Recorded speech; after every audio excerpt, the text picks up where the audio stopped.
Hi hello, स्वागत आहे तुमचं माझ्या नवीन एका मिनी ब्लॉगमध्ये. तर चला, आज तुमच्याशी मी छान अशी कांदे चपातीची साधी सिंपल सोपी रेसिपी तुमच्याशी शेअर करणार आहे. तर व्हिडिओ स्किप न करता संपूर्ण बघा. तर चला, आज छान अशी मार्केटमधनं ताजी ताजी कांद्याची पात आणलेली होती.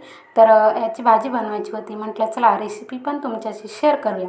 यासाठी इथे मी कांद्याची पात कापायला घेतली. त्या अगोदर कांद्याच्या पातीला जे छोटे छोटे कांदे होते ते साईडला कट करून घेतले. त्यानंतर पात छान असे कट करून घेतले. त्यानंतर ते कांदे पण छानपैकी चिरून घेतले. त्यानंतर इथे कांद्याची पात साईडला मी एका चाळणीमध्ये काढली होती. तर ती आता स्वच्छ पाण्याने धुवून घेते. तर स्वच्छ पाण्याने धुवून घेतल्यानंतर चाळणीमध्ये जे काही पाणी असेल ते छानपैकी खाली निथळून जाईल या उद्देशाने मी चाळणीमध्येच ठेवून स्वच्छ पाण्याने धुवून घेतली. त्यानंतर इथे गॅसवरती कढई ठेवली. त्यामध्ये आता गॅस पेटवला. त्यानंतर त्यामध्ये तेल टाकलं. जिरं मोहरीची छान अशी फोडणी दिली. त्यानंतर कांद्याचा पातीचा जो कांदा मी कट करून ठेवलेला होता तो पण यामध्ये टाकला आणि छान असा परतवून घेतला.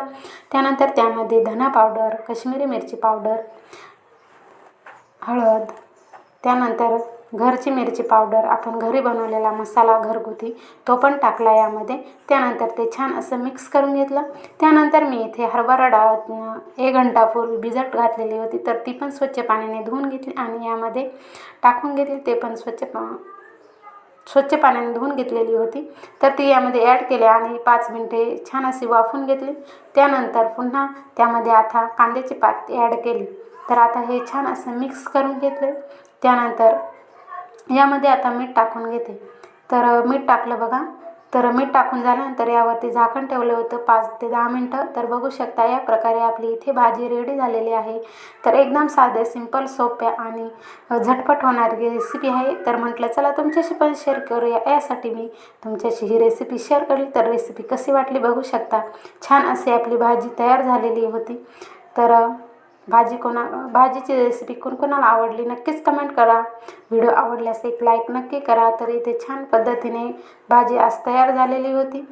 तर चला, पुन्हा भेटूया असंच एका नवीन मिनी ब्लॉगमध्ये.